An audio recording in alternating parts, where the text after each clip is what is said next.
This was definitely us now. Okay, They so got it's bored. now They realised we could do the job by then.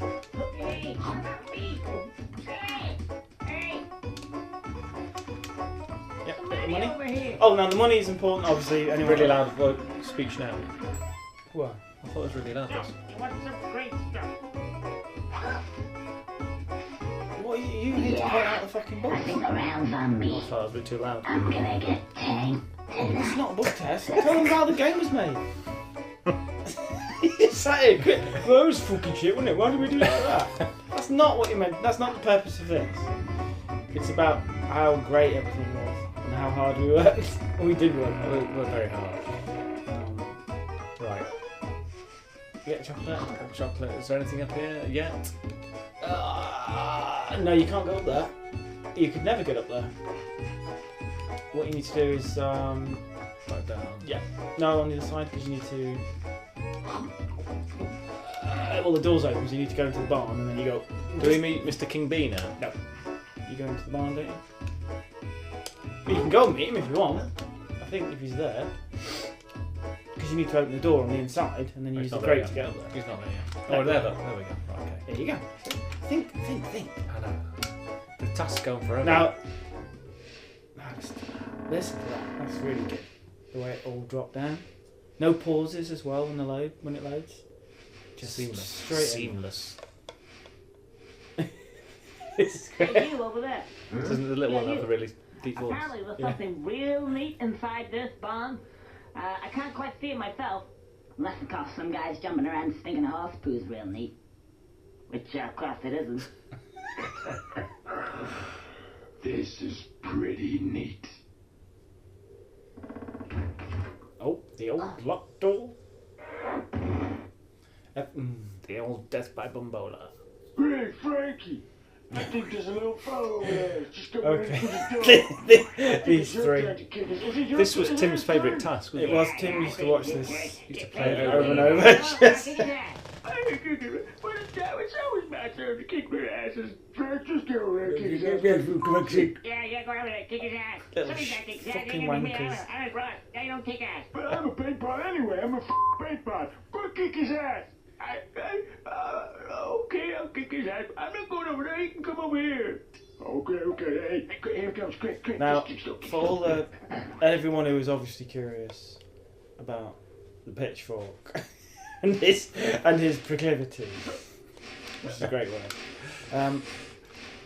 As with Dumbledore, he's gay. He is definitely a gay pitchfork, and I think we were ahead of time with that, weren't we? Well ahead of time. What's that expression? Oh, fuck knows. No. Come on. I'm not, well, Directory. What the damn devilish squad are you doing in my barn? Well, I never. It's a talking pitchfork. Nothing around here, are you, boy? Do you want to play next bit? No, I'm from the 21st. oh, what? It gets hard. Now I have to play it. I need to pop here. Pop here. I'm gonna kick your butt all around this barn like there's no tomorrow. I'm gonna stick my big one right in you. There you go. Parents Yeah. related, like before they were married. Right. Oh. That's it. I just gonna give you a whooping. Here we go. Now, if you listen to what he says as well, there's a few clues in there.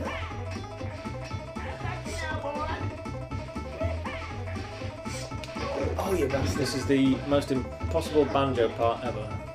It was, wasn't it? As proved when we tried to play it live on Live and Reloaded. Who gave it a good go, didn't he? Was it Ben Cullum? Yeah. Yes, Ben Cullum, who was the brother of the friend. Yeah. Oh, no, I think Jamie played it actually. I think Jamie Hughes.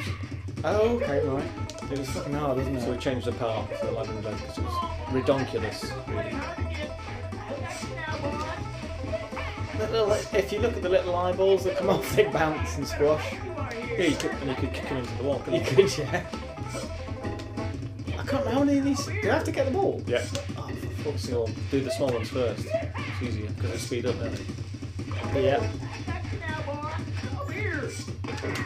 Shitting crikey.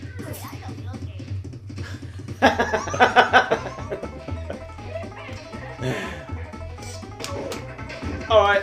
Next deliverance. Might be a bit of an edit coming on here. I think we've run out of things to say anyway. Can't we have any more of that witty banter? Nope. Let's just have jokes about gay pitchforks. Oh, that was lucky. It's got to be it. The eyeballs follow you as well. Oh yeah, they do. They keep looking at you. Again, who the fuck can give a shit about that? Oh!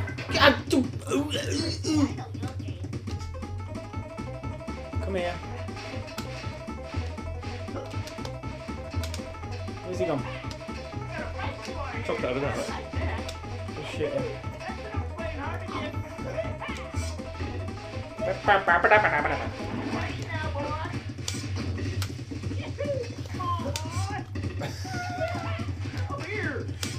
We're on. Superb. We're on. Look at his little legs. It's like Joe. It's like Jasper. Crappiest, this kick-ass I've ever seen. Yeah, that's pretty crap. As kicking ass goes, it was abysmal, and you is a bastard, stupid bastard.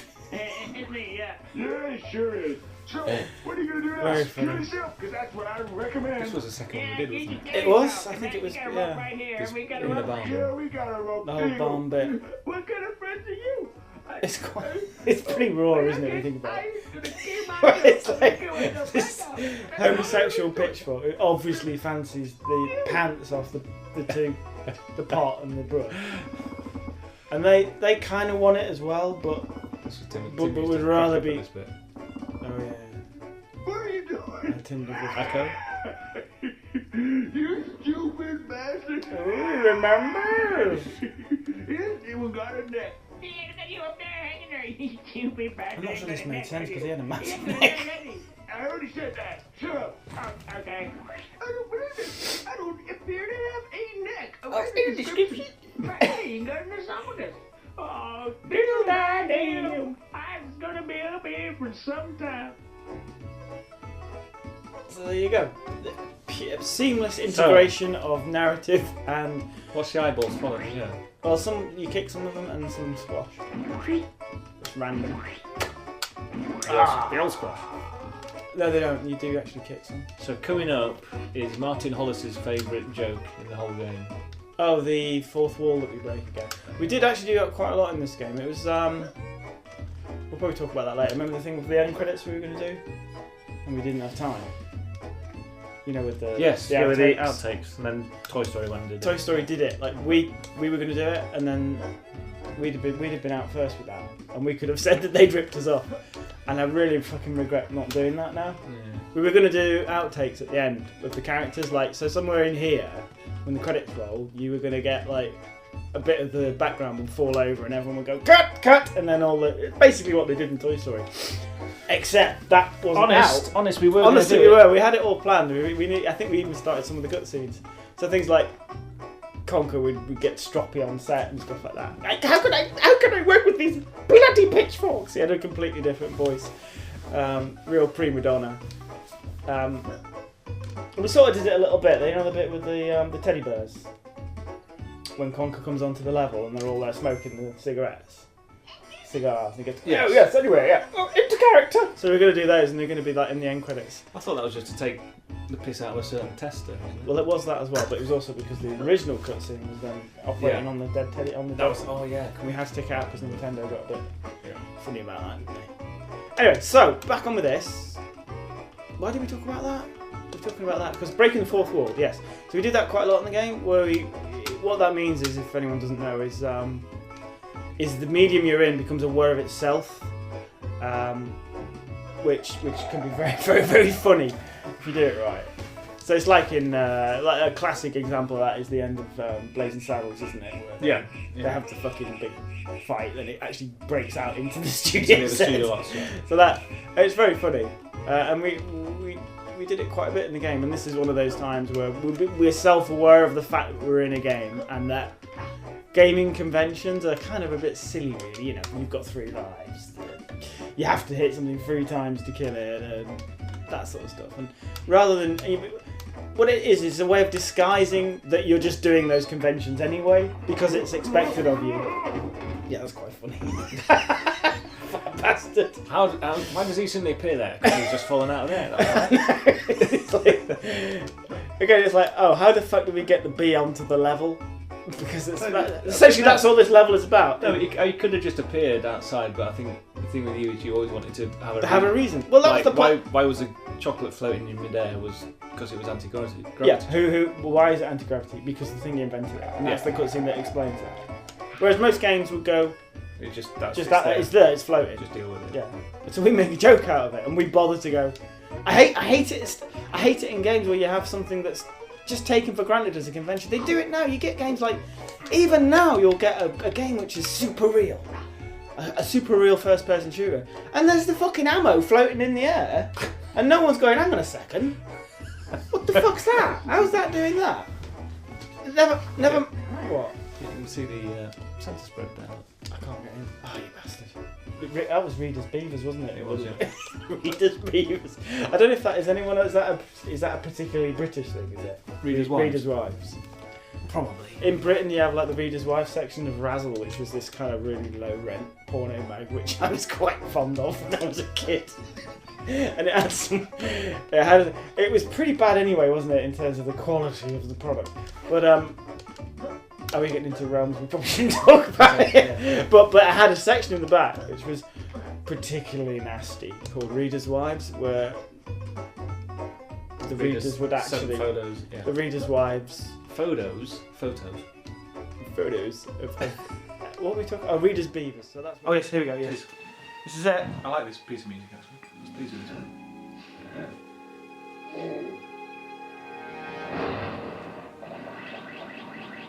So, my nemesis, he's dead. Yes, Norton did find this very funny, didn't he? It's the line he says in a minute. Yes, it's me again. Right, time to wander around aimlessly. Time to wander around aimlessly. A classic of. That we had a how many meetings did we have to get that? None whatsoever. None whatsoever. We had no fucking meetings. There wasn't even a script. No, we didn't have a script. No. So this cutscene coming up with the King Bee. Yeah. We realised that it wasn't stamens, it was stigmas. We did, yeah, we got the wrong one. So the original line was, she's got stamens like you wouldn't believe, and I went, this is wrong. Yeah, So testing. we had to insert stigmas, see if you can tell if we inserted it. Yeah, it's not obvious at all, is it? Stigmas like you wouldn't believe. No, in my own country, I'm a king. Oh, That's really? that joke. That was a random bloke in Nottingham. I remember that. It was a random bloke in Nottingham who was really scruffy, wasn't he? He was really scruffy and skinny. But he had an air of authority about him. He looked like a tramp, but he had this real. Do you know who I am? And I said, and I was just. Look at this guy, check you out. I was taking the piss out of him as he was strolling past with his nose in the air, and I went, "How dare you speak to me like that? In my own country, I am a king." And you found it quite funny. It was very funny. So we got it in the game. There's lots of stuff like that. There is lots of stuff like that. Another beer, Christopher? Random bloke in Nottingham, thank you for that, whoever you are. Do you know who he is? He's back in fucking Luxembourgia. He actually is a king. He is a prince.